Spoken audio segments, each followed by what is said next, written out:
नबी की जिंदगी गोया के नबी का लाइफ स्टाइल हमारे लिए नमूना है और बेहतरीन नमूना है।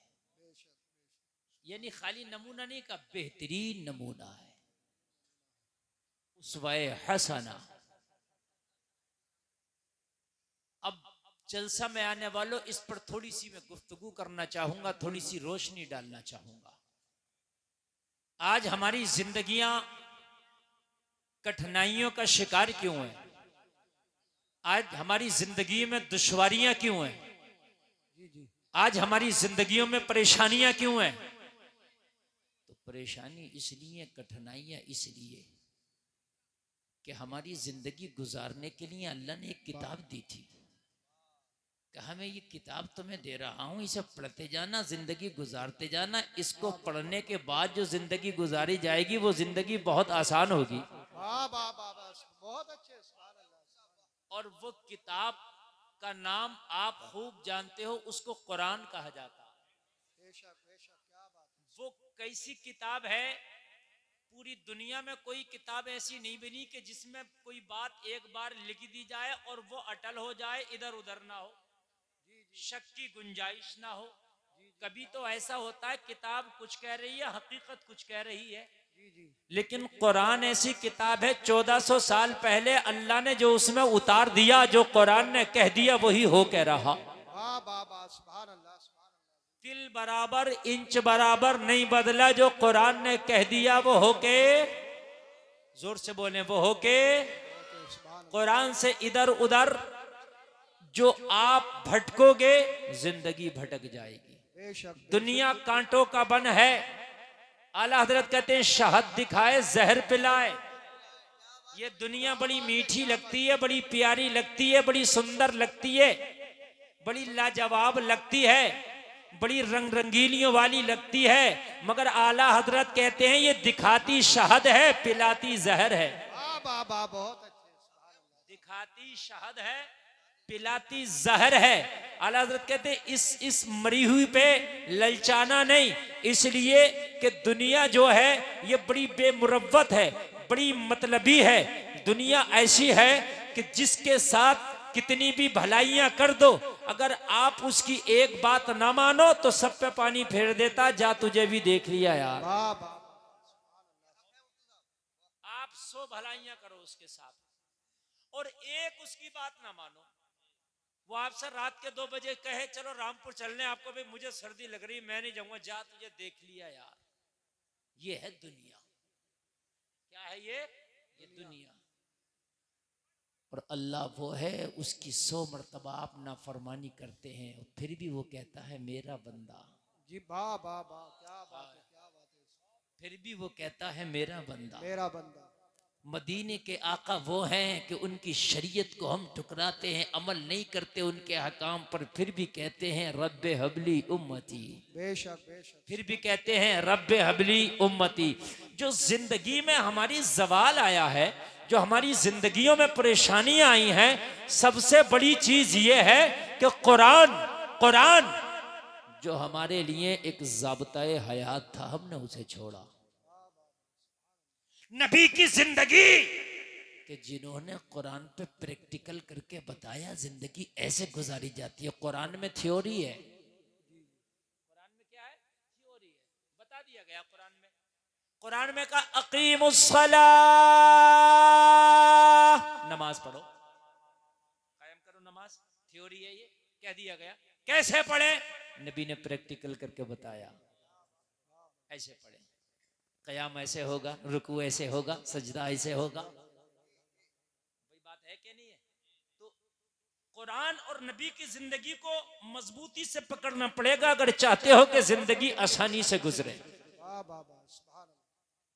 और आज किसी से भी बात करो, को भी कैसे, तो वैसे तो कह देगा ठीक है मजे आ रहे हैं, लेकिन उससे सच में पूछना अकेले में, जरा कहना सही बता यार कैसे गुजरे, कहेगा मौलाना बड़े परेशान। जी जी। हमने नेता लोगों से पूछा तुम बताओ कैसी गुजर रही है? भाई तुम तो मंत्री बन गए, मौलाना बड़ा ही परेशान हूँ, अपोजिट बिल्कुल जीने नहीं दे रहा, और ये जो कुर्सी है ना ये भी छिनने फिर रही है। जी जी। सही बता रहा हूं मैं। मालदार से पूछो, वो भी कहता मौलाना सुकून नहीं है, हकीकत बता रहा हूं। और से पूछा भाई तू बता, कहने लगा मौलाना क्या बताऊं, यकीन मानना यकीन मानना, मेरे अपने भी मुखालिफ हैं, मेरे गैर भी मुखालिफ हैं, जीना दुश्वार और हराम कर दिया। मैंने डॉक्टर साहब से पूछा आप तो मजे में हो गए भाई, 2-2 हजार की फीस ले लेते हो, 1 मिनट देखते हो मरीज को नुस्खा लिखने का, और प्लस दवाई पे भी आपको मिलता है परसेंटेज, वो तो एमआरपी पे दे देगा मेडिकल वाला, लेकिन उसका जो कमीशन मिलेगा वो आप पे फिर आता। अल्ट्रासाउंड कराएगा तो उसका भी आप पे आएगा, खून की जांच कराएगा, खून इसका निकलेगा, पैसा आपको मिलेगा रिटर्न। मजे ही मजे हैं। तो डॉक्टर साहब ने कहा मौलाना बड़ा परेशान हूँ, नींद की गोलियां खा खा के सो रहा हूँ रात को। हकीकत बात है मेरे भाई, ये सब कुछ हमने देखा यार, फिर सुकून कहाँ है? हमने देखा कि जिनके पास कुर्सियां उन्हें सुकून नहीं, जिनके पास जमींदारे उन्हें सुकून नहीं, जिनके पास मालदारी उन्हें सुकून नहीं, जिनके पास पैसा उन्हें सुकून नहीं, जिनके अकाउंट भरे पड़े उन्हें सुकून नहीं, जिन्होंने बड़ी बड़ी डिग्रियां कर ली उन्हें सुकून नहीं, जिनके पास बड़े बड़े पद हैं उन्हें सुकून नहीं, जिनके बड़े बड़े ओहदे उन्हें सुकून नहीं। तो यार सुकून है किधर? सुभान अल्लाह। हर आदमी सुकून देख रहा ना, हर आदमी सुकून ढूंढ रहा। ऑपरेटर साहब थोड़ा आवाज और बढ़ाएं और इसका बेस बढ़ाएं, आवाज भारी करें, मैं भी सुकून ढूंढ रहा हूं। जी जी अच्छा मैक बोल रहा, बहुत अच्छा मैक बोल रहा, माशाल्लाह। तो हर आदमी सुकून चाहता है। आदमी घर में 1 करोड़ रुपए लगाता है, सुकून मिल जाए, बेहतरीन महंगी कार लाता है, सुकून मिल जाए। अरे बोलो है कि नहीं है? अच्छे कपड़े खरीदता है, सुकून मिल जाए, लेकिन फिर भी नहीं मिल रहा है कहां सुकून? जिससे कहो परेशान, जिससे कहो परेशान, जिससे को जितना बड़ा इतना ही परेशानी भी बड़ी। सही बता रहा हूं मैं, जितना बड़ा उतनी परेशानी भी बड़ी। तकरीर शुरू हो गई, आप सुनना, इंशाल्लाह ईमान ताजा हो जाएगा। जी जी। आप कह रहे होंगे वक्त कम है, तो मेरे पास बहुत ही कम वक्त है, मुझे दिल्ली पहुंचना है, और वहां से दिल्ली से मुझे अभी ऐसे कोहरे में 5 बजे सुबह दिल्ली पहुंचना है, और वहां से मुझे फिर एमपी के लिए सफर करना है, अगला सफर वहां से तय होगा। तो इसलिए मुझे बहुत लंबा सफर दिख रहा है और कोहरे का आलम है, लेकिन मैं बहुत दिल से बोलना चाहता हूं, अगर आप दिल से सुनना चाहें तो बोलिए। सुनना चाहते हैं ना? सुकून है कहाँ? हर आदमी सुकून के चक्कर में, तो कान खोल कर सुनने, घर में एसी लगाई सुकून मिले, घर में गीजर लगाया सुकून मिले, रंग रोगन कराया सुकून मिले, टाइल्स लगाया सुकून मिले, पत्थर लगाया सुकून मिले, तूने हर काम बटन पे कर दिया सुकून मिले, मगर जलसे में आने वाले सुकून नहीं है। इसलिए कि सुकून मिलेगा कुरान में, सुकून मिलेगा मुस्तफा की जिंदगी में। मैंने कुरान से पूछा बता सुकून कहाँ है, तो कहा अला बिज़िक्रिल्लाहि तत्मइन्नुल कुलूब, दिलों का सुकून अल्लाह के जिक्र में है। नारे तकबीर, नारे रिसालत, मसलके आला हज़रत, इश्क मोहब्बत, इश्क मोहब्बत, प्यार मोहब्बत, प्यार मोहब्बत, बस्ती बस्ती करिया करिया, हज़रत अल्लामा मुफ्ती गुलफाम रया रामपुरी, नारे हैदरी। कुरान कहता है दिलों का सुकून अल्लाह के जिक्र में है। कुरान ने कहा दिलों का सुकून जलसे में आने वालों अल्लाह के जिक्र में है, तो फिर तुम सुकून कहाँ? तुम सुकून मुरादाबाद जाके तलाश करते हो, रामपुर जाके तलाश करते हो, स्वार में तलाश करते हो, बीड़ी के मंडल में तलाश करते हो, सिगरेट की डिब्बी में तलाश करते हो, गगन की पुड़िया में तलाश करते हो। सुकून न मंडल में मिलेगा, सुकून न सिगरेट की डिब्बी में मिलेगा, सुकून न गगन की पुड़िया में मिलेगा। सुकून अगर मिलेगा तो अल्लाह के जिक्र में मिलेगा। जिंदाबाद जिंदाबाद, बहुत अच्छे मुफ्ती साहब, बहुत अच्छे, क्या बात है, जिंदाबाद। मैंने पूछा नहीं बेटा नारा कम लगाना। जी जी जी ठीक है ठीक है, काम तो ये भी कर देंगे। तवज्जो करें, सुकून मिलेगा। अब सुने, सुकून अल्लाह के जिक्र में, ये कुरान ने कह दिया, इसके अलावा आप कहीं भी जाइए सुकून नहीं। इसलिए आदमी बेसुकूनी में ज्यादा है, डिप्रेशन में ज्यादा है। अभी एक रिपोर्ट आई है, बड़े बड़े डॉक्टरों ने एक रिपोर्ट दी है कि नौजवान तबका 25% डिप्रेशन में। और इसी वजह से नशे की जो वो तादाद है नशेड़ियों की बढ़ रही है। जब आदमी डिप्रेशन में जाता है तो सोचता है कि नशा करके शायद ये मेरा गम, मेरी टेंशन, मेरा डिप्रेशन हल्का होगा, मगर पता नहीं है जैसे ही नशा उतरेगा फिर नशे की लत लग जाएगी, एक अलग बीमारी शुरू हो जाएगी। मैंने पूछा आपके गांव में कितना वोट होगा, तो बताया हजरत तकरीबन 27-2800। तो आदमी कम 5,000 होगी आबादी कम से कम, जब इतना वोट है तो इससे ऊपर ही होनी चाहिए आबादी। बात है कि नहीं है? तो आपके यहाँ 3 सुकून के सेंटर खुले हुए हैं। कितने? जोर से बोले यार। 3 सुकून के सेंटर हैं। 5,000 लोगों में कम से कम 3,000 लोग ऐसे होंगे या 2,500 लोग ऐसे होंगे जो उन सुकून के सेंटर में उन्हें जाना चाहिए रोजाना। 3 सेंटर हैं आपके यहाँ। जी जी। चौथा सेंटर तैयारी में है, सुकून वहां मिलेगा। मैंने पूछा आजम नवाज, उस सुकून सेंटर पे तेरे गांव से कितने लोग जाते हैं? कहा हजरत वही जगह एक ऐसी है जहां सबसे कम नजर आते हैं, बाकी हर जगह आपको चौराहे पर, आपको हर जगह मिल जाएंगे। अभी कोई साइकिल का नाच करने वाला आ जाए तो उसके भी भीड़ लगा के खड़े हो जाएंगे, जबकि साइकिल तुम्हारे दादा से चलती चली आ रही है, मगर फिर साइकिल का नाच देखने जा रहा, साइकिल का तमाशा देखने जा रहा। सुकून मिलेगा? सुकून नहीं मिलेगा।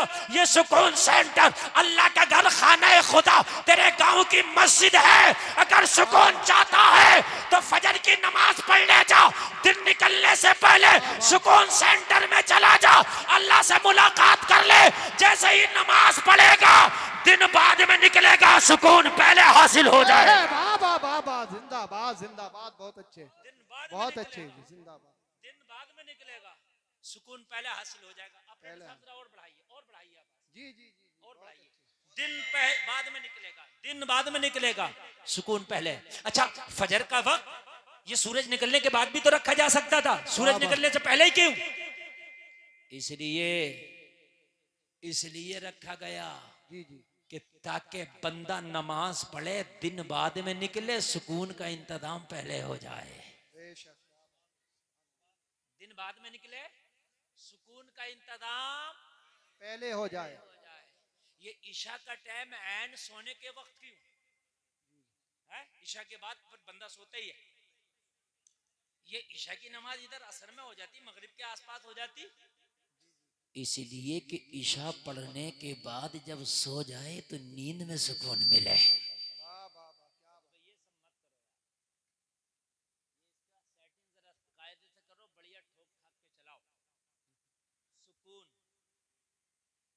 सुकून, लेकिन सुबह फजर में देखना मुश्किल से 4, अरे बड़ी सर्दी है, रजाई को देखेगा, कोहरे को रजाई ऊपर डालेगा, बहुत सर्दी। और तुझे पता है अभी अगर इसका कोई काम हो तो इससे ज्यादा कोहरा हो, मोटरसाइकिल में किक मारेगा और ये नजर आ रहा होगा इधर नैनीताल के जंगलों में।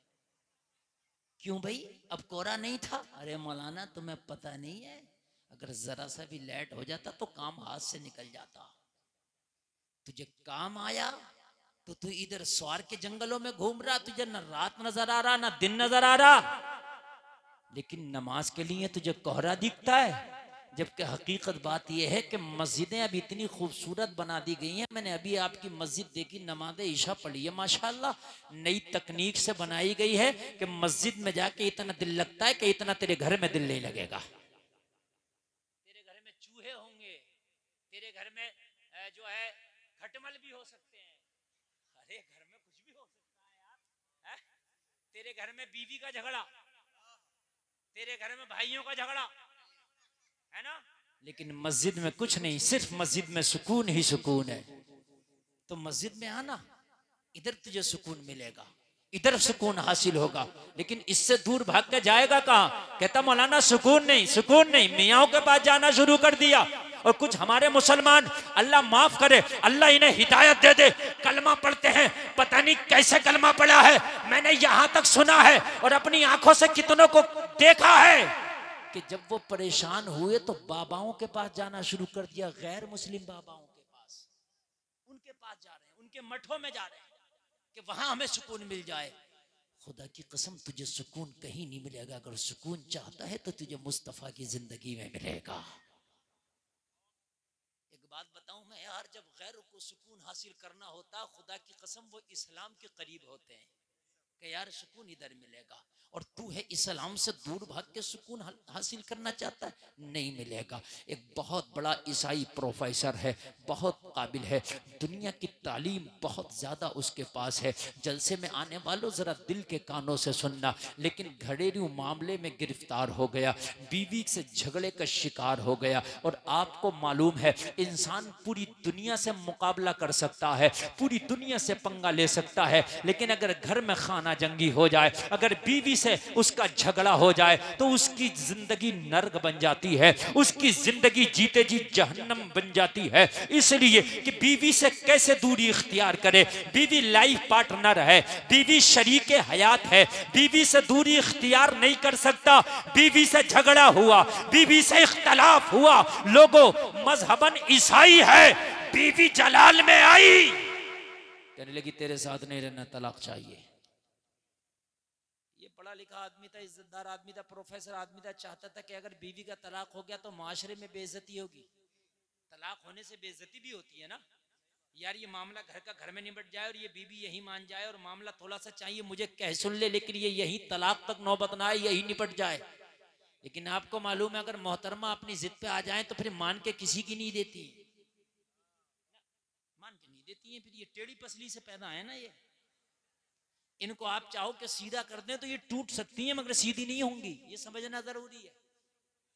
आज मेरे भाई 60% तलाकें हो रही हैं, किस बुनियाद पर? जरा सा झगड़ा हुआ, वो कह रहा देख खामोश हो जा, देख मान जा। अच्छा ना खामोश हुई तो क्या कर लेगा तू? बस यही काम खराब होगा, बस वो यही करता है, फिर तलाक ही देता है। और क्या करता है? फिर कहता है कि हजरत गुस्से में दे दिया था मैंने, है ना। फिर मोहतरमा को भी समझ में आ गया ये नहीं होना चाहिए था, उन्हें भी समझ में आ गया नहीं होना चाहिए था। फिर भागते मौली साहब के पास, हजरत ये बताइए हमने तलाक गुस्से में दे दिया था, हो गया। मेरे प्यारे, मोहब्बत में कौन तलाक देता? गुस्से में ही तो तलाक होती है। अब पछता रहा है, अब पछता रहा। देने से पहले मौलवी से पूछता हजरत बीवी बहुत झगड़ा करती है, क्या करूं? तो मौलाना रास्ता बता देता। अरे बात समझ में आ रही है? एक शख्स की बीवी ने कहा भाई कान खोल के सुन ले, शरीयत के हिसाब से जिंदगी गुजरेगी। कहा ठीक। बोली तेरे अब्बा तेरी अम्मा ना मेरे वो बाप है, ना मेरी माँ मेरे सास ससुर है। वो शरीयत मुझे मजबूर नहीं करती है कि मैं उनकी खिदमत करूं, मैं नहीं करूंगी। लगा यार मेरे बाप हैं, बूढ़े हो गए, माँ बूढ़ी हो गई, थोड़ा इनकी तरफ भी रहम कर ले, खिदमत कर ले। कर ले कि शरीयत बता रही हो तो बता, तेरे माँ बाप हैं, मैं अखलाकन कर लूं तो ठीक है, ना करूं तो कोई बात नहीं। बात सही है। अगर औरत अपने बच्चे को दूध भी ना पिलाए तो मर्द के ऊपर जिम्मेदारी है कि वो उसको दूध पिलवाए, चाहे मुआवजा दे के पिलवाए। यार बड़ा परेशान आज का होता, तलाक दे बैठता। मगर ये आदमी होशियार था, चलो किसी मौलवी से मिलते हैं। हजरत के पास गया, हजरत घर बिगड़ने वाला है, शादी की थी के बूढ़े माँ बाप को 2 रोटी टाइम से मिला करेंगी, मगर अब वो जो मिल रही थी वो भी खत्म हो गई। वो कह रही है तुम्हारे माँ बाप है, तुम करो, मैं क्यों करूं? मौलाना ने कहा कह तो सही रही, मगर काश अगर कोई अपने मामले में मौलाना के पास जाओ तभी तो तुम्हारे मामलात आसान होंगे। तुम मौलाना के पास बाद में जा रहे हो, वकील साहब के पास पहले जा रहे हो, दरोगा जी के पास पहले जा रहे हो, थानेदार साहब के पास पहले जा रहे हो। और रिश्तेदार कह रहे हैं हटेंगे नहीं, टेंशन मत लियो, लगाओ इतने मुकदमे, घर बनने ही ना दे रहा। अभी एक मीटिंग हुई, मैं डीएम के उसमें तमाम अधिकारी थे, डीएम भी था, तो उसने खुद कहा, बोला 90% जो मियाँ बीवी के मुकदमे हैं वो खुद तो मान जाए, मगर ये जो लिवाहिकीन है ये नहीं मानने देते। हटना मत पीछे, 2 लगा दो, दहेज प्रथा और लगा दो। मुकदमे यार अगर कोई मामला है तो समझाओ आपस में, मामलात को बिगड़वाओ मत, मामलात को बनवाओ। मौलाना ने कहा ठीक तो कहती है, तो कहा हजरत ठीक तो कहती है, लेकिन माँ बाप बूढ़े, उन्हें कौन देगा रोटी पका के? तो कहने लगे हम बताएंगे उसका तरीका हैं तो हम। तो बोला हजरत बता ही दे। तो कहना एक काम करो, दूसरा निकाह कर लो, शरीयत उसकी इजाजत देती है। और बीवी से जाके कहना आप सही कह रही थी, शरीयत ने आपको मजबूर नहीं किया कि मेरे बाप बाप की खिदमत करो, आप मत करें, मैं एक और निकाह कर लेता हूं, वो मेरे माँ बाप की खिदमत करेगी, तुम मेरी खिदमत करना। शरीयत ने इजाजत दी है और उसे मना करे तो फिर तुम कहना आप गलत हो, इसलिए कि आप कह रही हो कि शरीयत हमें मजबूर नहीं करता तुम्हारे माँ बाप की खिदमत करने पर, तो फिर शरीयत हमें भी तो इजाजत दे रही है ना। कहने लगे ठीक है। गए बीवी से बोले कोई बात नहीं, आप मेरे वालिदैन की बिल्कुल देख रेख ना करें। बोली ठीक है, शरीयत तो इजाजत दे रही है। हाँ हाँ, लेकिन बोले ऐसा है, मैं मौलाना साहब से मसला पूछ रहा हूँ, एक निकाह और कर रहा हूँ। कहने लगे क्यों? कहने लगे वो मेरे माँ बाप की खिदमत किया करेगी। कहने लगी मैं हट्टी कट्टी किस लिए हूं, मैं मर गई क्या? मैं हूं तो मुझे बताएं कब गर्म पानी होना, कब ठंडा पानी होना, कब खाना खिलाना, दूसरे निकाह की जरूरत क्या, मैं हूं ना। तो कहने लगे तुम तो पहले भी थी। तो कहने लगे हमें क्या पता, तुम्हें ये मसला भी मालूम हो जाएगा। शरीयत ने बड़ी आसान जिंदगी बताई है, समझ रहे हैं? शरीयत ने क्या किया, बड़ी आसान जिंदगी बताई है। तो प्रोफेसर साहब की बीवी ने कहा मुझे तलाक चाहिए। प्रोफेसर ने समझाया, मानने को तैयार नहीं। घर वालों ने समझाया, मानने को तैयार नहीं। रिश्तेदारों ने समझाया, मानने को तैयार नहीं। पड़ोसियों ने समझाया, मानने को तैयार नहीं। अइज़ा-अक़रबा ने समझाया, मानने को तैयार नहीं। प्रोफेसर हार गया, परेशान हो गया, सर पकड़ के बैठ गया, यार क्या करूं, मेरी बीवी मानने को तैयार नहीं है। तलाक दे दिया, मुआशरे में बड़ी बेइज्जती होगी। तलाक दे दिया, कहीं मुंह दिखाने का नहीं रहूंगा। तलाक दे दिया, घर का घर बिगड़ जाएगा। तलाक दे दिया, छोटे छोटे बच्चों का क्या होगा। तलाक दे दिया, जिंदगी खराब हो जाएगी। तलाक दे दिया, सारा शिराजा बिखर जाएगा। हो तो क्या हो, लेकिन किसी को मानने को तैयार नहीं।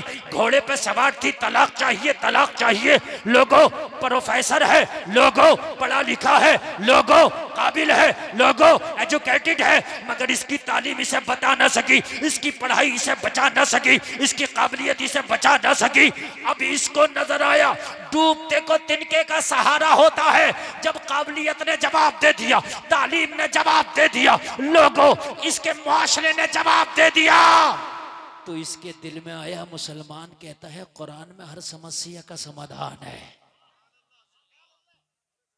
चलो यार, किसी मुसलमान के पास चलते हैं, किसी आलिम कुरान के पास चलते हैं, किसी आलिम दीन के पास चलते हैं और जाकर के मालूम करेंगे कि कुरान में हर समस्या का समाधान है, हर परेशानी का हल है। तो ए आलिम कुरान ये बता कि ये मेरी समस्या कैसे दूर होगी। है ईसाई, लेकिन मदद के लिए कुरान नजर आ रहा है, और हम हैं मुसलमान और हमें बॉलीवुड नजर आता है, हमें हॉलीवुड नजर आता है।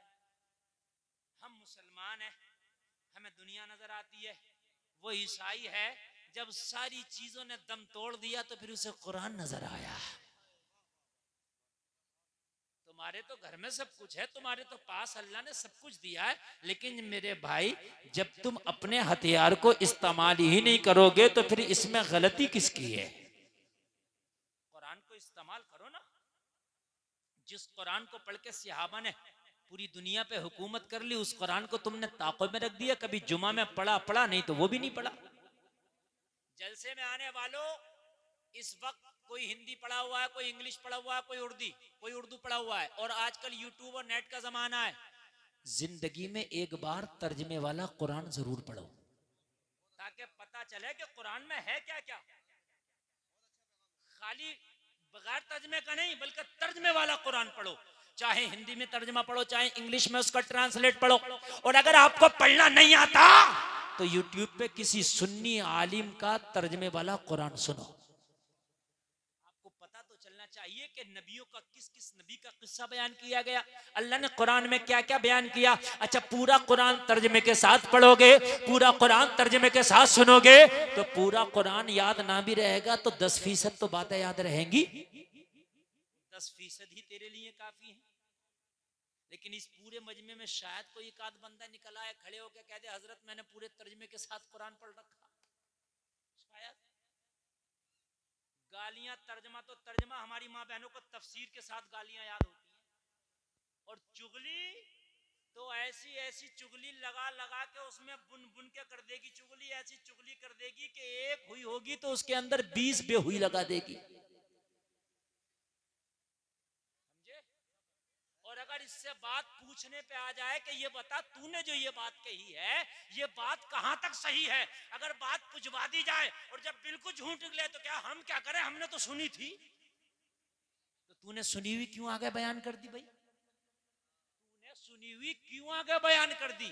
ये राइट तुझे किसने दे दिया।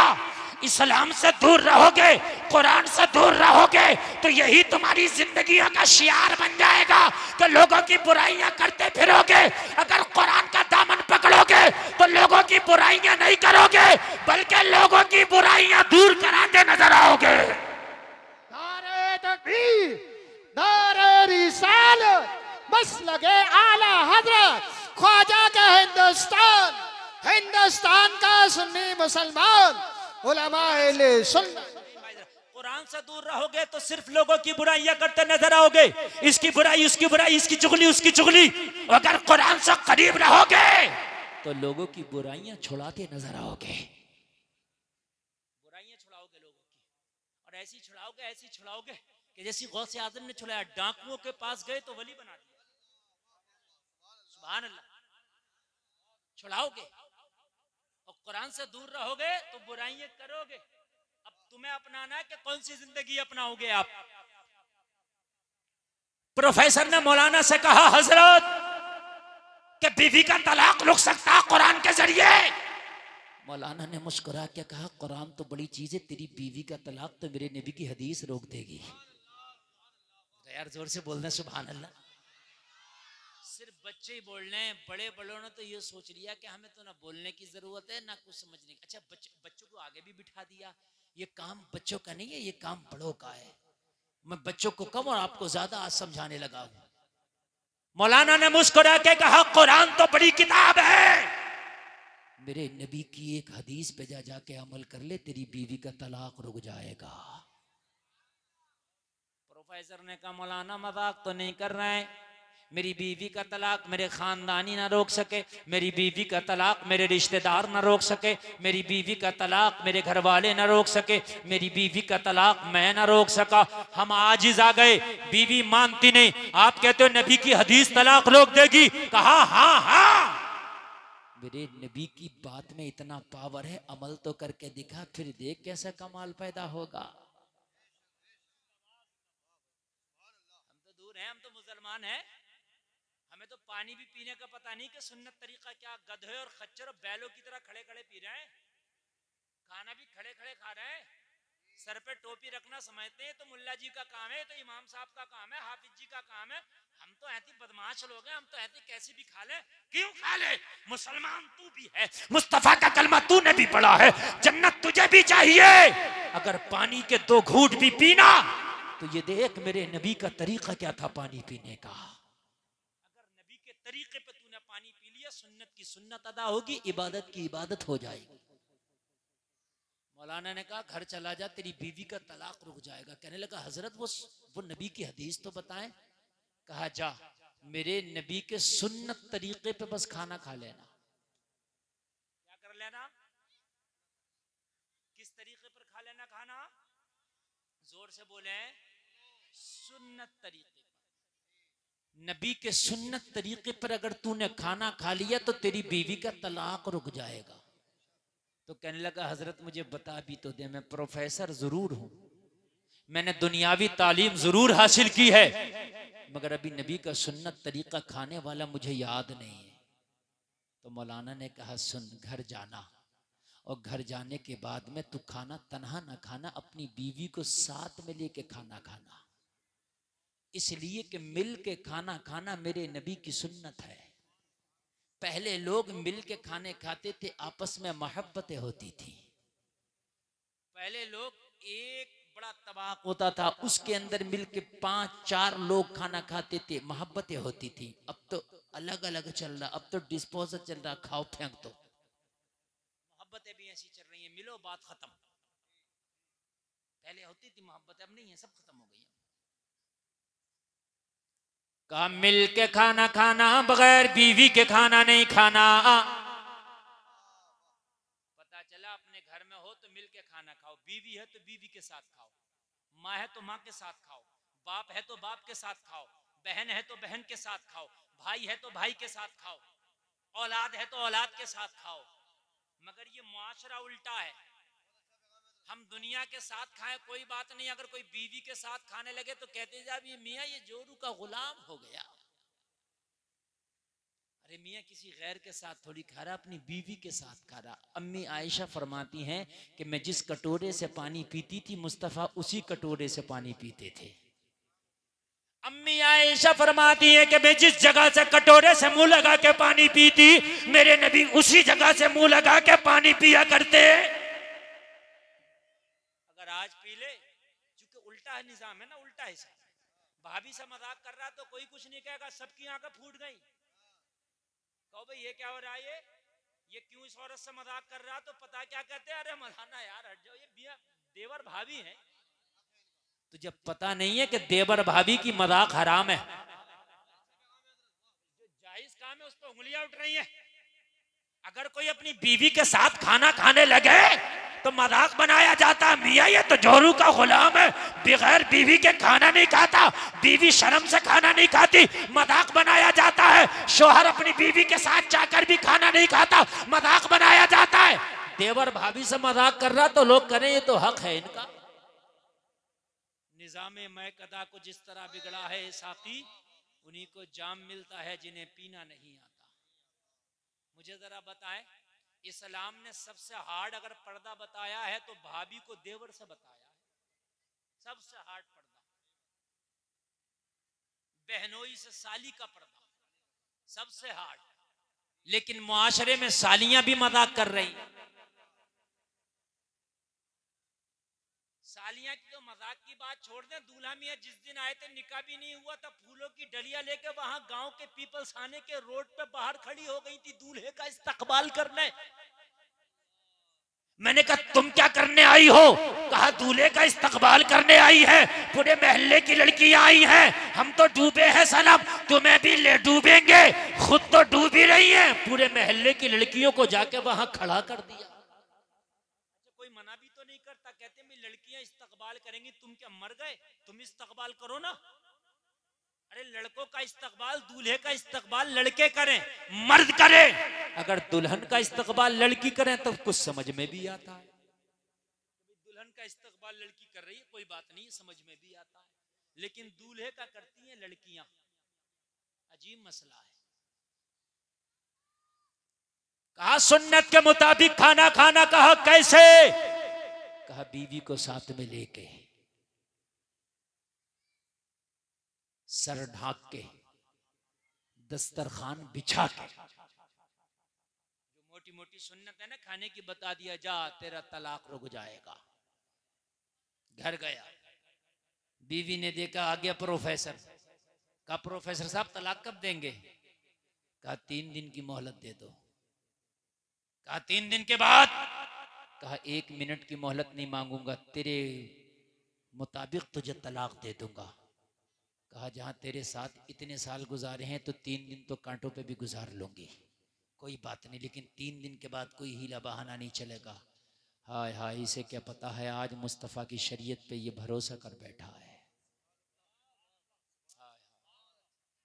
यार आज एक ईसाई को कितना यकीन था मुस्तफ़ा की एक सुन्नत पर, और सुन्नत भी क्या सिर्फ खाने की सुन्नत, जो कोई ऐसा नहीं है आप में मर्द औरतों में जो कोई भी खाना ना खाता हो। कुछ सुन्नतें ऐसी हैं कि हम उसको, अभी जिनकी शादी नहीं हुई तो शादी वाली सुन्नत उन्होंने नहीं अपनाई है अभी, लेकिन खाना तो हर आदमी दिन में 2-3 बार खाता है। कितनी आम सुन्नत है, मगर भरोसा कर बैठा। कहा 3 दिन? हाँ बस 3 दिन। कहा उसके बाद? कहा अगर तू चाहेगी तो तलाक दे दूंगा, रहना चाहेगी तो रख लूंगा। कहने लगी मुझे मंजूर है तेरी शर्त, 3 दिन मैं कांटों पे भी बिता लूंगी, 3 दिन के बाद तलाक चाहिए। कहा मंजूर है। बस खाना बनाया, दोपहर का वक्त था। कहने लगी प्रोफेसर खाना खा लो, अब तो 3 दिन की बात है, इन हाथों के बने हुए खाने बस 3 दिन तक मैसर है, उसके बाद नहीं मैसर है। प्रोफेसर ने कहा अब तो तलाक होने ही है 3 दिन, अब 3 दिन की तो बात ही है, एक काम करो ना पूरा खाना बना लो, हम साथ मिलके खाएंगे। 3 दिन के बाद पता नहीं तुम कहां और हम कहां, 3 दिन के बाद पता ही नहीं साथ में बैठना नसीब हो या ना हो, साथ में खाना नसीब हो या ना हो। 3 दिन की तो बात है, कहा ठंडा हो जाएगा, कहा ठंडा भी मंजूर है मगर अब तेरे बगैर नहीं खाना मंजूर है। बीवी का बयान है कि प्रोफेसर के ये जुमले सुने ना तो जो बगावत की आग जल रही थी सीने में वो थोड़ी सी कम हुई, मोहब्बत का थोड़ा सा दिया जला। मैं तलाक की डिमांड कर रही हूं और ये मेरे बगैर खाने भी तैयार नहीं है। हाय हाय, मैं तलाक की डिमांड कर रही हूं और ये मेरे बगैर खाने भी तैयार नहीं है। कैसा मोहब्बत वाला शोहर है ये। अल्लाह अल्लाह। अब जरा गौर करें, खाना बन गया, लाई, कहने लगी अच्छा अब आजा प्रोफेसर। प्रोफेसर आ गया, अब तो खा ले। कहा ऐसे नहीं खाना है। कहा फिर कैसे खाना है। कहा ये खुले हुए बाल अच्छे नहीं लगते, इस पे एक चादर ढांक लो और अच्छे से दुपट्टा ओढ़ने के बाद फिर मेरे पास बैठो, फिर आराम से खाना खाना। लगी आज से पहले तो कभी इसने सर के बालों का ख्याल नहीं किया था, आज से पहले तो कभी दुपट्टा का ख्याल नहीं किया था, आज से पहले तो कभी चादरों का ख्याल नहीं किया था, लेकिन आज इसे क्या हो गया, बड़े सलीके की बातें करने लग गया। आज क्या हो गया, बड़ी भलाई की बातें करने लग गया। आज क्या होगा, बड़ा सीधा सीधा चल रहा है। मगर कहने लगी 3 ही दिन की तो बात है। लाई चादर अंदर से ओढ़ लिया, अब खाने लगी तो फिर प्रोफेसर ने हाथ पकड़ लिया, कहने लगा ऐसे नहीं खाना, कोई पवित्र कपड़ा हो उसे ले आ और उसके ऊपर खाना रख फिर खाएंगे। कहा खाने से और फिर कपड़े से क्या मतलब, यानी दस्तरखान से क्या मतलब। कहने लगा अगर गिर गया खाना खाते हुए तो आपको बिस्तर धुलना होगा और आपको तकलीफ होगी धुलने में, इससे बेहतर है दस्तरखान बिछा लिया जाए ताकि आपकी तकलीफ कम हो जाए। सोचने लगी 3 दिन बाद तलाक होना और मेरी छोटी छोटी तकलीफ का कितना ख्याल है इसे। नबी की हर सुन्नत में हिकमत है मेरे अजीज। हम तो ऐसे ही छोड़ देते हैं, अगर चाय भी पीते हैं तो फैशन में 2 घूंट तो उसी में छोड़ देते हैं और इसको फैशन समझा जाता है। और अगर कोई प्लेट अपनी साफ करे ना तो आदमी गौर से देखता है कि पता नहीं इसको खाना कब से नहीं मिला, भाई अजीब चाट रहा है ये। हाँ, उसको गवार समझा जाता है। फैशन बनाया 2 घूंट छोड़ना। जिस दिन तुम मरेगा नामा अमाल में तेरा रजिस्टर खोला जाएगा, ये 2 घूंट चाय जो फेंकी गई है ये तेरे रजिस्टर में लिखा होगा। अल्लाह के हुजूर तुझे खड़े होकर इस 2 घूंट चाय का हिसाब देना होगा। फेंकी गई है ना ये जो 2 घूंट चाय है, इसका हिसाब देना होगा। ये जो शादी में गए थे बिरयानी से प्लेट भर ली थी, मोटा मोटा खा के जो छोड़ आया था तू, ये कयामत में ना तेरे रजिस्टर में लिखा होगा। ये जो रोटी खा रहा था ठंडी थी फेंक दी थी, छू नहीं रहा था, वो लिखा गया तेरे नामा अमाल में। हाँ, ये लिखा गया है। आज अगर बारात 400 लोगों की आ रही है तो खाना 600 का बनाया जा रहा, पता 200 का तो बर्बाद करके जाना इन 400 को।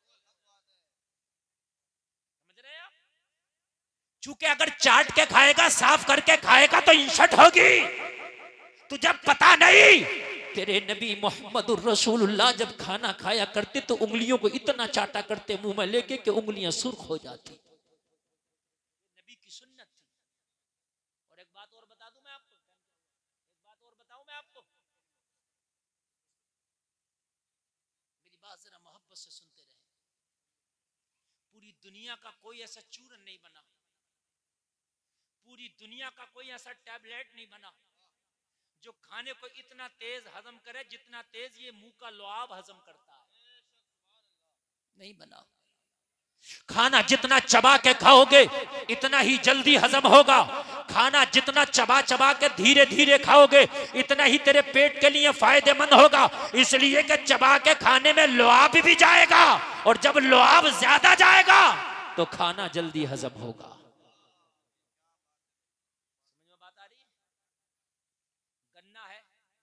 गन्ने का रस है, गन्ना हाजिम है और गन्ने का रस पी लो, काबिज है। मियाँ चीज एक है लेकिन असर दो क्यों? हमारे जो बूढ़े लोग हैं ये बता देंगे, मगर मैं बता दूं आपको। यानी गन्ने का रस पियो तो काबिज, और गन्ना अगर खाओ तो हाजिम। तो रस हम ऐसे ही पी लेते हैं, वो भारी हो जाएगा, लेकिन जब गन्ना खाएंगे तो एक एक कोई को चूस चूस के खाएंगे तो रस के साथ में मुंह का लुआब भी जाता है। जैसे लुआब जाएगा तो वो हाजिम हो जाएगा, समझ रहे हैं? वो हाजिम हो जाएगा। ये जो खाने खाए जा रहे हैं, और खाने जो हम खा रहे हैं आज अंग्रेजों के तरीके पर, यही तो वजह है, यही तो वजह है कि पेट वक्त से पहले निकल गए। यही तो वजह है, पहले पूरे गांव में किसी एक दो का पेट निकला हुआ होता था, आज हर घर में दो चार के निकले हुए हैं। नबी की सुन्नतों को छोड़ो, ऐसी परेशानी होगी।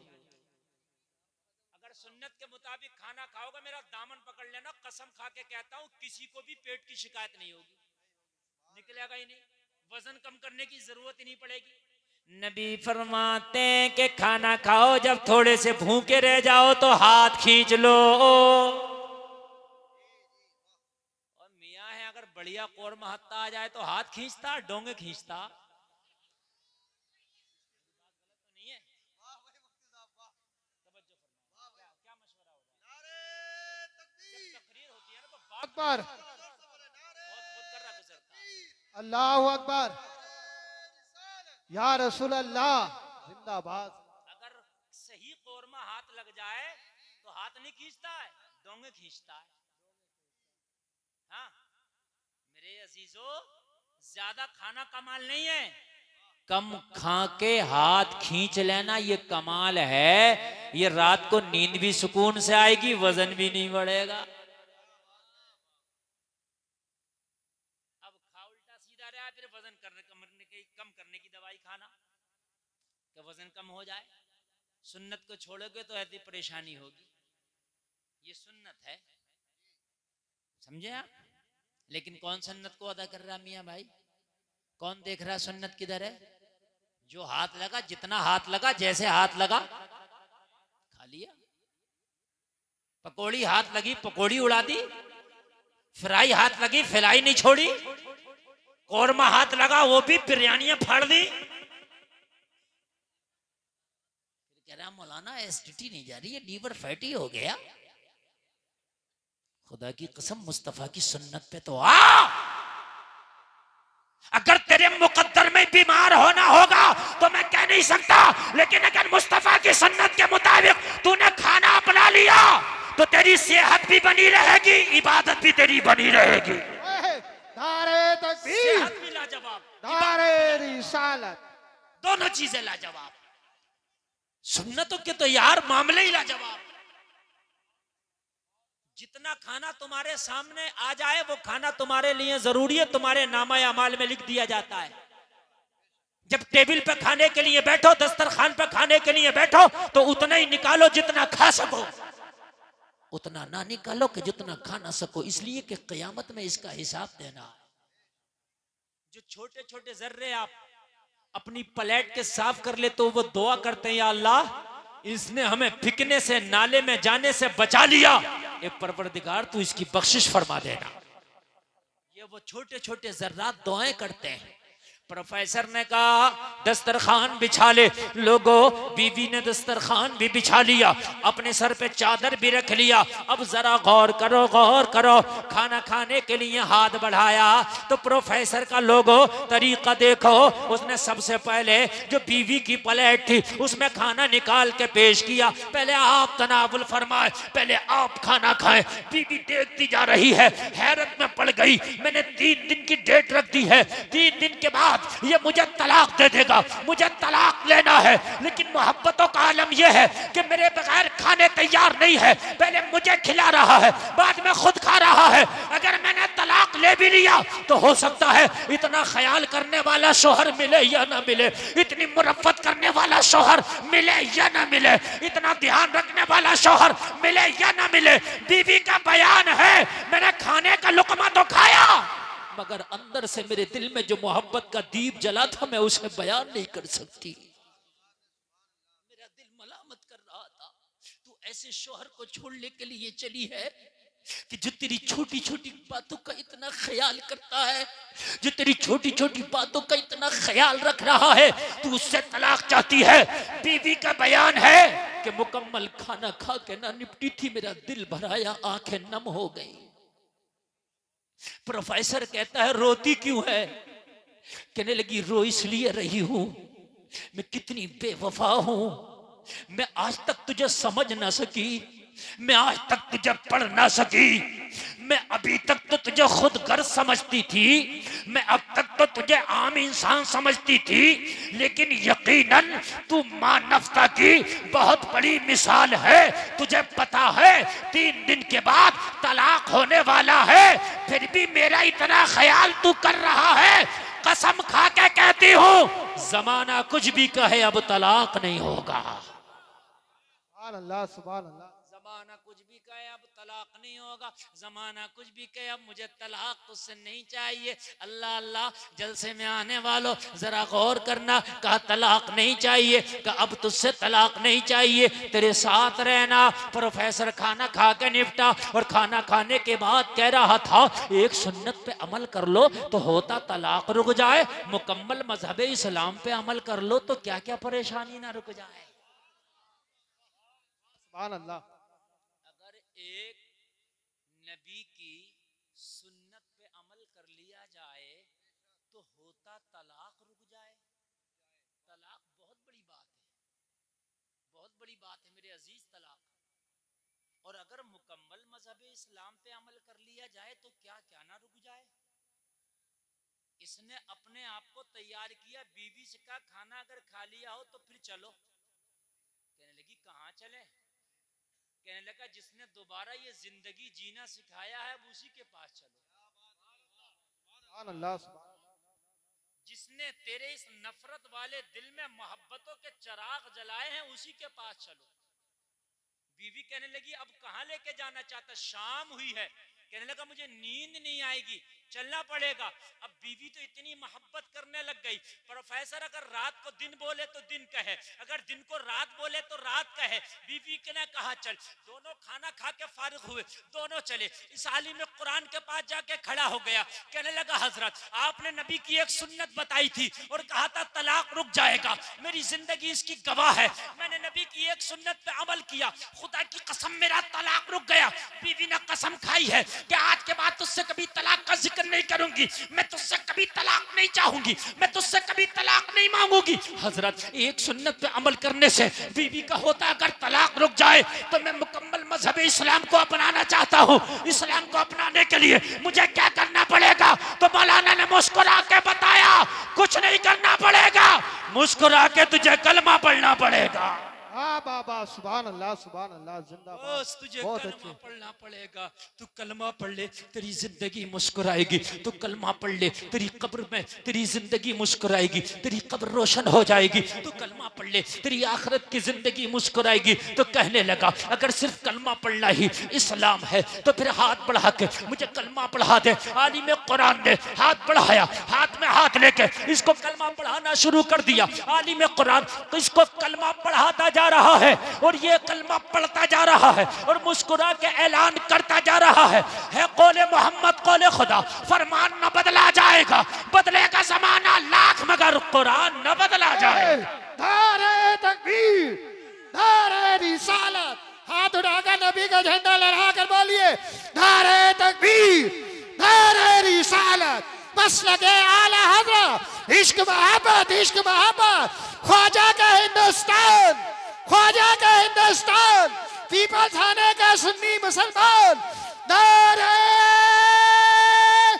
हैदरी। जलसे में आने वालों, मुस्तफा जाने रहमत की जिंदगी तुम्हारे लिए बेहतरीन नमूने अमल है।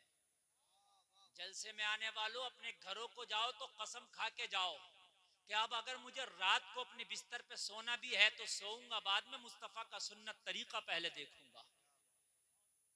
और अब तो मोबाइल तुम्हारी जेबों में है, तुम्हें कहीं जाने की जरूरत नहीं, मोबाइल पे निकालो सोने का सुन्नत तरीका क्या है और सुनो और सुन्नत तरीके पे सो। अगर खुदा की कसम सुन्नत तरीके पे सो के मर गए तो जन्नत के हकदार हो के उठाए जाओगे। दुनिया की बातों पे बहुत हमें यकीन है, मगर खुदा की कसम मदीने वाले मुस्तफ़ा की बात पे जर्रा बराबर हमें यकीन नहीं, जर्रा बराबर भी उस पर अमल नहीं हमारा। एक बात बताओ, अगर हम बीमार होते हैं तो डॉक्टर के पास जाते हैं, अगर डॉक्टर ये कह दे मीठा ना खाना तो चाहे काजू की बनी हुई कतली क्यों ना हो छोड़ देते हैं। बात है कि नहीं है? चाहे आगरे का पेठा क्यों ना हो छोड़ देते हैं, चाहे मथुरा का पेड़ा क्यों ना हो छोड़ देते हैं, है? क्यों? डॉक्टर ने मना कर दिया। डॉक्टर से कहने से तूने 50 तरह का चीज छोड़ दिया, अल्लाह उसके रसूल के कहने से एक बार हराम छोड़ के देख। अगर जिंदगी में बाहरें ना आ जाएं तो कहना, ए बेटे बैठ जाए, बच्चों ए बैठ। देखो तुमने इनको ना यहाँ बीच में बिठा दिया, और जब तुम बच्चों को बीच में बिठाओगे ना तो ये बच्चे यही करेंगे जो कर रहे हैं, ये शोर मचाएंगे। ये बहुत ज्यादा खतरनाक चीज है। ये बच्चे आपको मालूम नहीं है, ये अच्छे अच्छों की हालत खराब कर देते हैं। इन बच्चों की तरबियत जो है बहुत जरूरी है। अच्छा, बच्चों से ज्यादा मुझे बड़े लग रहे हैं। यहाँ की औरतें तो कम बोल रही हैं, मगर मर्द औरतों से ज्यादा बोल रहे हैं। ऐसा लग रहा है जैसे शादी में कहीं खाना खाने आए। अच्छा, मैक की आवाज आप तक आ रही है कि नहीं आ रही है? पता नहीं कौन सा जादू पड़ के मैक वालों ने इसको बांध रखा, आवाज बिल्कुल मैक की बंधी हुई है। मैं इससे अगर मुंह जरा दूर कर रहा हूं ना तो इसकी आवाज ही नहीं समझ में आ रही है कि आप तक जा रही है कि नहीं जा रही है। रात भी ऐसे ही मैक मिला था, और उन्हीं का भैया बंद बिल्कुल ये भी ऐसे ही मिला है। बढ़ा रहे हैं तो सीटी ले रहा, बस मैक वालों ने पता नहीं कौन सी एक नस पकड़ ली होती है, इनसे को बढ़ाओ तो ये सीटी दिला देते। ठीक, ये नहीं, मैक बंद कर, बंद कर बिल्कुल।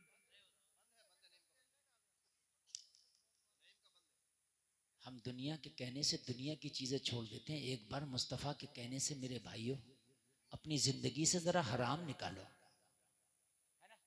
डॉक्टर कहता है ये दवा खाने से ये फायदा, ये दवा खाने से ये फायदा। मेरे नबी फरमाते हैं ये गुनाह छोड़ने से ये फायदा और ये गुनाह छोड़ने से ये फायदा। हाँ, आप झूठ छोड़ दो, आपके घर में बरकतें आ जाएंगी।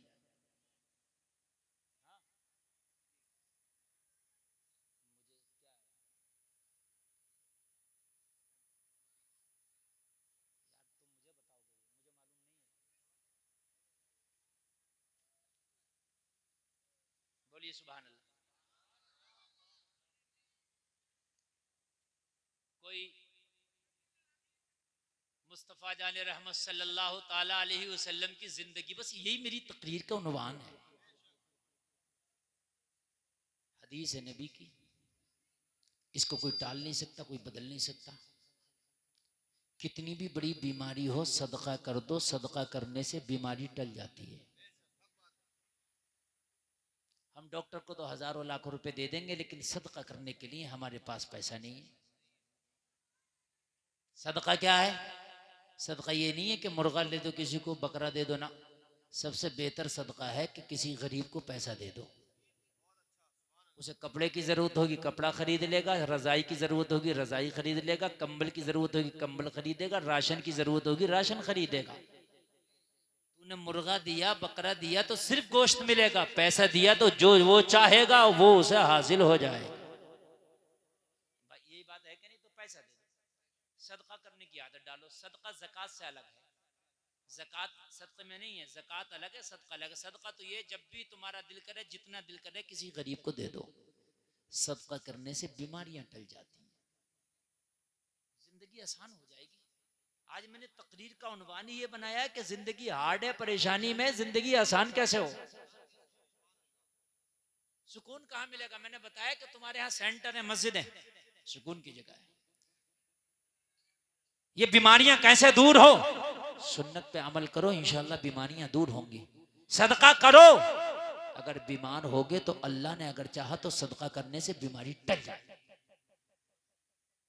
मिस्र का ना काहिरा, मिस्र की एक राजधानी है, मिस्र एक मुल्क है, उसकी काहिरा राजधानी है।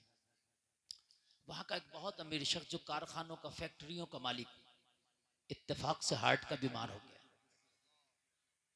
जब चेकअप कराने के लिए गया तो डॉक्टर ने कहा तू हार्ट का बीमार है, हार्ट का मरीज है, चंद दिन का मेहमान है, ये जो तेरे हार्ट में सुराख है ना ये बढ़ जाएगा और तू एक दिन मर जाएगा। कहने लगा इसका कोई इलाज? कहने लगा अभी तक इसका कोई इलाज नहीं बना। परेशान घर आया, बच्चों ने पूछा बाप अफसरदा क्यों है? कहा डॉक्टर ने मेरी मरने की डेट फिक्स कर दी है। कहा बाप खामोश क्यों है?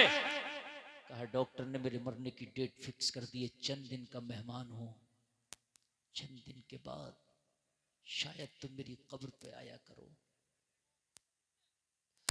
शायद कब्र पे ना भी आया करो। इतना कह के रोने लगा। होगा क्या है? कहने लगा दिल में जो सुराख था वो बढ़ गया, डॉक्टर मना करता इसका कोई इलाज नहीं है। घर वालों ने कहा था तेरी फैक्ट्रियां किस दिन काम आएंगी, तेरे कारखाने किस दिन काम आएंगे? अभी तो काहिरा के हॉस्पिटल के डॉक्टर ने जवाब दिया है ना, इससे बड़ा भी हॉस्पिटल अभी बाकी है, तुझे अमेरिका लेकर के जाएंगे, वहां तेरा इलाज कराएंगे। क्यों परेशान होता है? वहां कोई ना कोई सूरत निकलेगी, वहां एडवांस टेक्नोलॉजी है, वहां निकलेगी। ले गए और वहां जाकर के इसको दिखाया। जैसे ही इसको दिखाया, चेकअप कराया, तो जो काहिरा के डॉक्टर ने बताया था सेम वही रिपोर्ट में आया। दिल में सुराख है, चंद दिन का मेहमान है। डॉक्टर ने जवाब दिया घर ले जाओ। नाउमीदी तो फिर बढ़ गई, गम में इजाफा हो गया। एक एक के गले से चिपक चिपक कर रोता था, लिपट लिपट कर रोता था। अगर डॉक्टर किसी को जवाब दे दे तू चंद दिन का मेहमान है, तो उससे पूछो कि इसके दिल पे क्या गुजरती होगी। घर आया, सारे मेहमान आए हुए थे खैरियत के लिए, अयादत के लिए। रो रहा था। किसी ने कहा क्यों रोता है? कहा वो जिंदगी की बहारें चली गई। कभी मेरे घर में मेहमान आते थे ना, तो बाजार जाके उनके नाश्ते और खाने का इंतजाम मैं ही किया करता था। वो बहारें चली गई। एक एक से पूछ रहा कि मेरी कब्र पे आया करोगे, कि मेरे लिए कभी साले सवाब भी किया करोगे या भूल जाओगे? आज इसका अपने कारखाने, अपनी फैक्ट्रियां सभी से बेकार नजर आ रही थी। डॉक्टरों ने जवाब दे दिया था, और जलसे में आने वालों अगर कितने भी अमीर हो और अगर डॉक्टर बीमार कह के तुम्हें जवाब दे दे, तो खुदा की कसम अगर बैंक के भी मालिक हो ना, तो हर चीज तुम्हें वीरान और बर्बाद नजर आने लगती है। किस काम की ये बैंक, किस काम के ये पैसे? घर वालों ने कहा इतना तो रोने की जरूरत नहीं है, हौसला रख, चल बाजार चल, तेरा कुछ दिल बहलेगा। मरीज को अगर थोड़ा सा ले जाओ ना तो उसका दिल बहलता है। हमारे यहाँ क्या होता है, अगर मरीज की खैरियत के लिए जाए, उसके सीने पे बैठ कर उसकी बीमारी का तस्करा करते हैं। अरे इसी बीमारी में तो थे हमारे पड़ोस में अभी परसों ही मरे। अब वो बेचारा, अगर उसकी सांसें अब तक ठीक भी चल रही थी ना, तो उसकी सांसें ऊपर नीचे होने लगी। समझ रहे हैं आप? क्यों डाले पड़े हो तुम हॉस्पिटल में, क्यों पैसे खराब कर रहे हो? यही बीमारी थी, बिल्कुल अभी परसों ही दफन हुआ, छोटे छोटे बच्चे रह गए।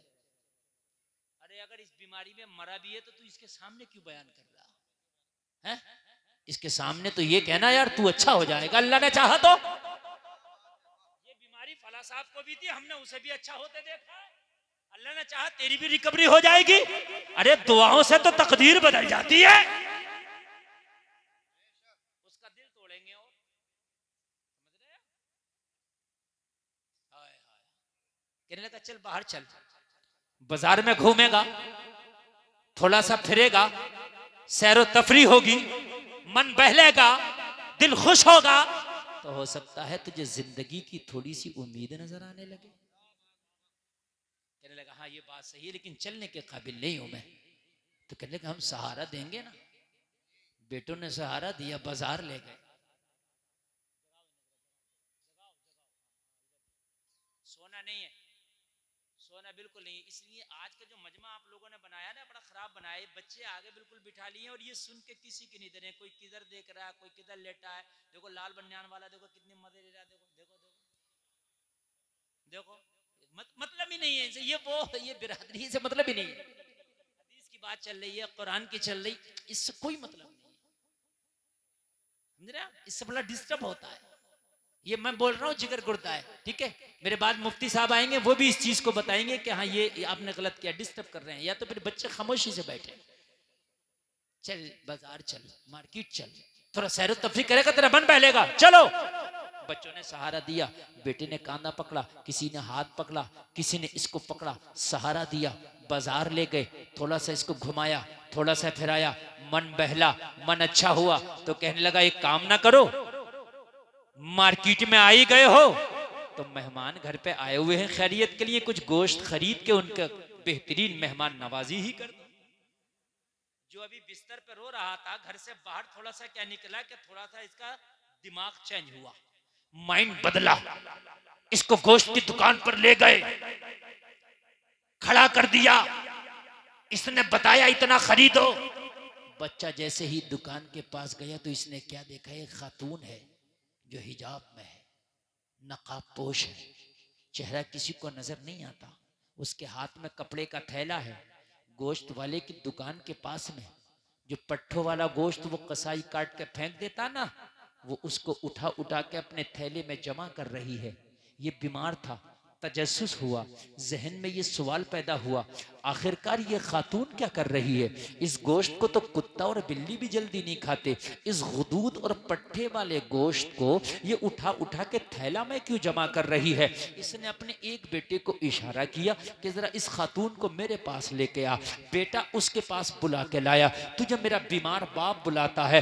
खातून ने कहा मुझसे क्या काम पड़ गया, कहा थोड़ा सा सुन ले, बीमार है, दिल टूटा हुआ है, मेरा बाप क्या मालूम तुझसे क्या पूछे। बाप के पास इस खातून ने अपने थैले को लिया, इसके बीमार बाप के पास जा खड़ी हुई, क्या चाहता है। उस बीमार ने कहा खातून मुझे इतना बता दे कि अपने कपड़े के थैले में ये गुदूद और पट्ठों वाला गोश्त जो तूने जमा किया है, इसके पीछे का राज क्या है, कि तूने कुत्ता पाल रखा है, कि तूने घर में बिल्ली पाल रखी है। खातून की आंख में आंसू आ गया, कहने लगी ए अमीर इंसान, मैं अपने बच्चे पालने से कासिर हूं तो मैं कुत्ता कहां से पालूंगी, मैं बिल्ली कहां से पालूंगी। हद तो यह है कि मुझसे खुद अपने बच्चे नहीं पाले जा रहा है, मैं अपने बच्चे पालने से कासिर हूं। ये तो अमीरों के शौक है कुत्ते और बिल्ली के, हम गरीबों की किस्मत में तो हमारे बच्चे ही अगर पल जाएं तो बड़ी बात है। तो कहने लगी फिर ये गोश्त क्यों जमा कर रही है। कहने लगी बात इतनी सी है कि रात मेरे बच्चे ना पड़ोसी के बच्चों के साथ खेल रहे थे, पड़ोसी के बच्चों ने खेलते खेलते मेरे बच्चों से जिक्र कर दिया आज हमारे यहाँ गोश्त का सालन बना था, बड़ा लजीज था। मेरे बच्चों ने कभी गोश्त का सालन खाया नहीं, मेरी गुर्बत उन्हें कभी गोश्त खिला ना सकी। मेरी गुर्बत ने तो उन्हें फाके दिए, या कभी सूखे टुकड़े या अमीरों के घरों के बर्तन साफ किए, जो बचा हुआ खाना बचा वो लेकर के आई, उसी से मेरे बच्चों की जिंदगी गुजरती है। मेरे बच्चों ने कभी ताजा गोश्त नहीं खाया। पड़ोस के बच्चों ने जिक्र कर दिया कि आज मेरा बाप ताजा गोश्त लाया था, वो सालन खाया है, भुना हुआ गोश्त खाया, बड़ा लजीज था। बच्चा बच्चा होता है, उन्हें नहीं पता कि माँ का असासा क्या है, उन्हें नहीं पता कि माँ की औकात क्या है। बच्चे घर में आए, माँ से जिद करने लगे, ओ माँ हमें भी भुना हुआ गोश्त चाहिए। मेरे नबी फरमाते हैं कि अगर तेरे घर में गोश्त बने ना तो अपनी हांडी में एक प्याला पानी ज्यादा डाल, ताकि एक प्याला शोरबा अपने पड़ोसी को दे सके। अगर ऐसा ना कर सको तो ऐसे वक्त में खाना खाओ कि तेरे गरीब पड़ोस के बच्चे सो जाए। खबरदार अपनी किसी भी चीज की नुमाइश ना करना। नबी फरमाते हैं किसी यतीम बच्चे के सामने अपने बच्चे को प्यार ना करना, उसे बाप की याद आ गई दिल टूट जाएगा। किसी गरीब के सामने अपने माल की नुमाइश ना करना, उसे अपनी गुर्बत के दिन याद आ गए तो उसका दिल टूट जाएगा। हमारे अंदर तो आदत पड़ गई है नुमाइश और दिखावे करने की। बच्चों ने डिमांड की मुझसे, पूरी रात मेरे बच्चों ने मुझे सोने ना दिया। और बच्चा दुनिया का सबसे ताकतवर इंसान अपने बाप को समझता है, और दुनिया की सबसे अमीर औरत अपनी माँ को समझता है। कोई बाईद नहीं कि बच्चा जहाज उड़ता देख ले बादलों में तो माँ से आके कहता माँ मैंने जहाज उड़ता देखा, मुझे भी जहाज चाहिए। उसे पता नहीं कि मेरी मां का असासा है या नहीं है। अगर दुनिया का कितना भी मजबूत इंसान बच्चे को मार दे तो कहता अपने बाप से शिकायत करूंगा। वो अपने बाप को दुनिया का सबसे ताकतवर इंसान समझता है, चाहे बाप कितना ही कमजोर क्यों ना हो। आने दो, मेरे बाप को बतलाऊंगा। आंख में आंसू है, इस अमीर को बता रही थी, मेरे बच्चों ने पूरी रात मुझे सोने न दिया। मां हमें गोश्त चाहिए, मां हमें गोश्त चाहिए। मैं कहां से अपने बच्चों को ताजा गोश्त खिलाती।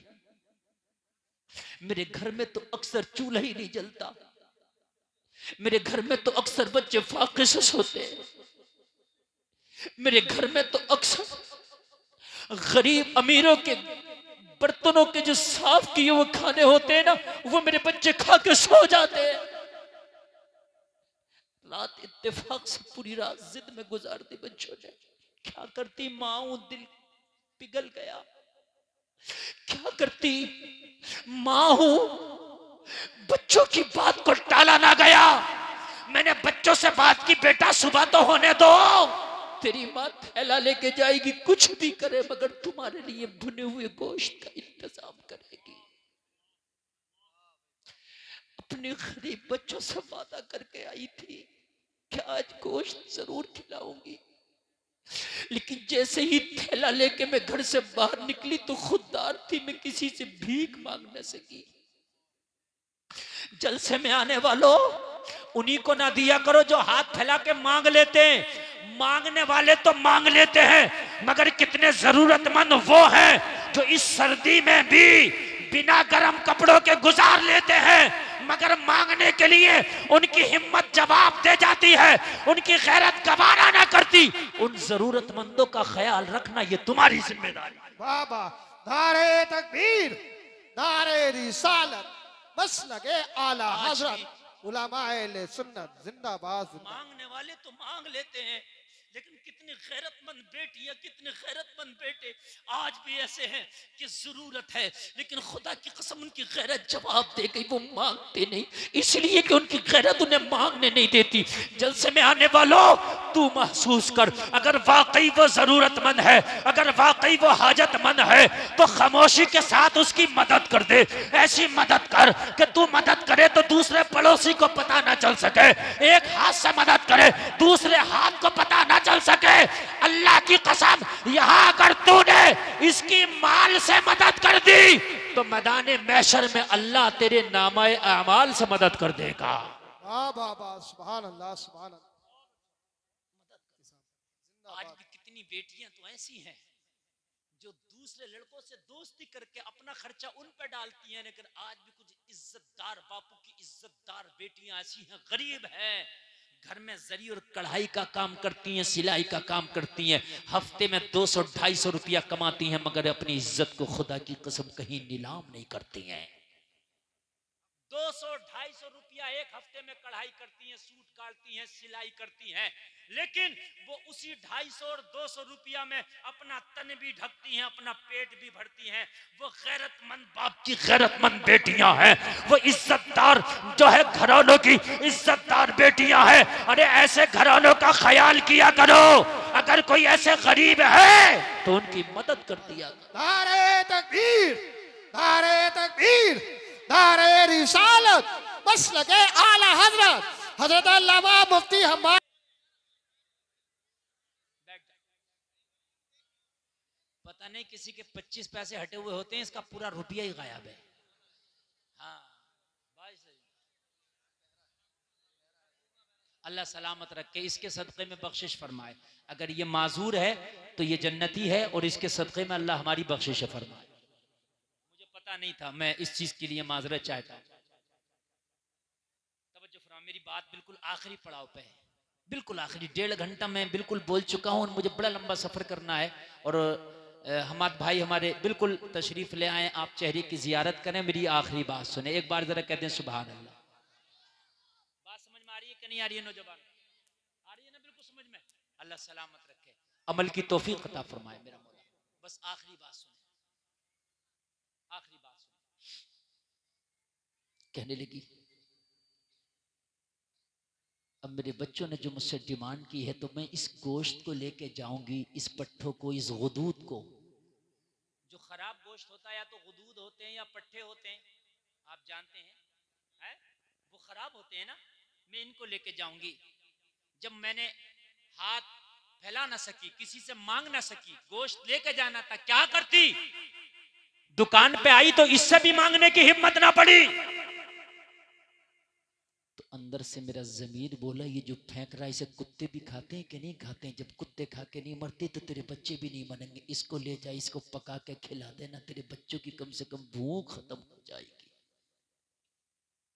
तेरे बच्चों का तड़पना खत्म हो जाएगा। जलसे में आने वालों, उसी को ना दिया करो जो मांग लेता है, उसके बाद ख्याल किया करो जो मांग नहीं सकता, गैरतमंद है, बैठा है, खामोशी से मदद करो उसकी।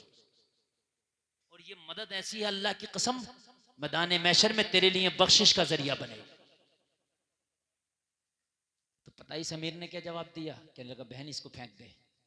ठीक है, तेरी सोच ठीक थी, जितने गोश्त तुझको लगे वो ले ले, अभी मैं पेमेंट कर देता हूं। फिर भी मना कर दिया, नहीं लूंगी। कहा क्यों? तेरे पास पैसा नहीं है इसलिए गुदूद और पट्ठे वाला गोश्त उठाया, और जब मैं रकम देने के लिए तैयार हूं तो फिर भी मना करती है। कहने लगे मेरे बच्चों ने अभी तक अच्छा गोश्त खाया नहीं है, आज पट्ठे भून के खिला दूंगी, कल मांगेंगे तो फिर ले जाकर खिला दूंगी, लेकिन आज तूने अच्छा गोश्त अगर दिला दिया, बच्चों ने खा लिया, पहचान जाएंगे गोश्त ये होता है। अगर कल मेरे बच्चों ने डिमांड करी तो मैं कहां से खिलाऊंगी? अभी तक तो मेरे बच्चों ने खाया नहीं है तो उन्हें पहचान भी नहीं है अच्छा क्या है और बुरा क्या है। भाई आपने कभी जिंदगी में गुलाब जामुन नहीं खाया हो तो अगर गुलाब जामुन की जगह आपको कोई और मिठाई देके कह दिया जाए यही गुलाब जामुन आप खा लोगे, इसलिए नहीं खाया, लेकिन जब एक बार खा लोगे तो जायका भी पता चल जाएगा, और उसका कलर कैसा होता है, उसकी शक्ल कैसी होती है ये भी पता चल जाएगी। कहने लगी मेरे बच्चों ने अच्छा गोश्त खाया नहीं, मैं पट्टे ले जाके गुदूद ले जाके खिला दूंगी तो इसी में राजी हो जाएंगे, फिर रोएंगे तो फिर खिला दूंगी। लेकिन अगर आज तूने अच्छा गोश्त दिला भी दिया, अगर कल मांगने लगे तो फिर ये खुदूद नहीं खाएंगे, मुझे भीख मांगना पर मजबूर होना पड़ेगा, और मैं नहीं चाहती किसी के आगे अपना हाथ फैलाओ। यार क्या सोच है इस खातून। इसने सोचा डॉक्टर ने भी मेरी गिनती के दिन बता दिए और मेरी भी जिंदगी का क्या भरोसा। डॉक्टर ने तो बताया तो जिंदगी के आखिरी पड़ाव पे है। कहने लगा बहन तू परेशान ना हो। इसने भी अपने दिल को खोल दिया। बहन परेशान ना हो, आज भी ले जा, और जब जब तेरे बच्चे गोश्त की फरमाइश करे, तेरे घर में जरूरत महसूस हो, इसी दुकान पे आया करना, जरूरत के मुताबिक ले जाया करना। डॉक्टर ने मेरी जिंदगी तो चंद अय्याम बताए हैं, लेकिन जब तक मैं जिंदा रहूंगा हफ्ते के हफ्ते मैं हिसाब किया करूंगा, अगर मैं मर गया वसीयत कर दूंगा मेरे बच्चे तेरे गोश्त का हिसाब कर दिया करें। मेरे बच्चे तेरे गोश्त का हिसाब कर दिया करेंगे। और नबी फरमाते हैं सदका करो, सदके से बीमारियां टल जाए। आखिरी बात सुन ले जरा, ये गोश्त लेके गई, कहने लगी अब ठीक है, अब ठीक है, लेके गई। इसने भूना, बनाया, दस्तरखान लगाया, दस्तरखान सजा। गरीब बच्चे जिन्होंने कभी लोगों बर्तनों के बचे हुए खाने खाए थे, जिन्होंने हांडियों के बचे हुए खाने खाए थे, लोगों वो बच्चे जिन्होंने खुश खाने खाए थे, वो बच्चे कि जिन्होंने लजीज खाने कभी खा ना सके थे, आज जब भुना हुआ गोश्त इनको दस्तरखान पे नजर आया, भुना हुआ गोश्त जब हलक के नीचे उतरा और उस गोश्त की लज्जत इन गरीब बच्चों को महसूस हुई, बच्चे मुस्कुरा के कहने लगे माँ हम अल्लाह की बारगाह में दुआ करते हैं कि जिसने हमारे दस्तरखान पे ये लजीज ग़िज़ा का इंतजाम किया है, अल्लाह ताला उसकी जिंदगी में बहारें पैदा कर दे। बाबा नारे तकबीर, नारे रिसालत, बस लगे आला हजरत हजरत अल्लामा मुफ्ती गुलफाम रजा, अल्लाह ताला उसकी जिंदगी में बहारें पैदा कर दे। इधर रोजाना बच्चे गोश्त खा रहे हैं, दुआ कर रहे हैं, इधर दुआ हो रही है, उधर अल्लाह का करम हो रहा, बीमार की दवा हो रही। बहुत अच्छी। डॉक्टर डॉक्टर ने जो 2-3 महीना बताया था मरने का टाइम के इतने दिन में मर जाएगा, वो जो 2-3 महीना आया, मरा तो नहीं, बिस्तर से सही होकर खड़ा हो गया। सब हैरत में पड़ गए, क्या हो गया? तुझे तो कोई हमने नुस्खा भी नहीं खिलाया, दवा भी नहीं खिलाया, तुझे क्या हो गया? कहने लगा बिल्कुल फिट हूँ, मेरा हार्ट भी सही काम कर रहा है, मेरा किडनी भी सही काम कर रहा है, अब मेरे अंदर की जो ताकत है वो भी ठीक है, मेरा सांस भी ठीक है। कहने लगा फिर हो कैसे गया? कहने लगा ये तो मैं भी हैरान हूँ कि ये ठीक हो कैसे गया। चलो चेकअप ना करा ले। चेकअप कराने के लिए अमेरिका के उसी डॉक्टर के पास गए जिसने चंद महीने पहले चेकअप करके कहा था ले जाओ। अच्छा, डॉक्टर के पास रोजाना सैकड़ों मरीज आते हैं, तो सबका तो चेहरा याद नहीं रहता ना। हम रोजाना हजारों लोगों में बोल रहे हैं, तो सबको तो हम नहीं पहचानेंगे। तो अब ये कई महीने के बाद जब पहुंचा डॉक्टर के साथ, मेरा इलाज होना है और साहब मेरा चेकअप कीजिए, तो डॉक्टर ने चेकअप का घर चले जाओ। तो कहा भाई तूने इसके अलावा अपनी डिग्री में कुछ सीखा कि नहीं सीखा? घर चले जाओ। 3 महीने पहले आया था तब भी घर चले जाओ, 3 महीने बाद आया तब भी घर चले जाओ। इसके अलावा तूने कुछ पढ़ा क्या नहीं पढ़ा? तो आगे बोला जो चाहो वो खाओ, जो चाहो वो पियो। कहा 3 महीने पहले भी यही बतलाया था। अच्छा, जब आदमी लाइलाज हो जाता है और डॉक्टर को ये लगे कि मर्ज इसका ऐसा हो गया कि दुनिया में कोई दवा भी से कारगर साबित नहीं होगी, तो डॉक्टर क्या कहता है? इसकी खिदमत कर लो, जो चाहे खिलाओ पिलाओ। ये कहता कि नहीं कहता है? या फिर बिल्कुल नॉर्मल हो तब कहता है जो चाहो खाओ पियो।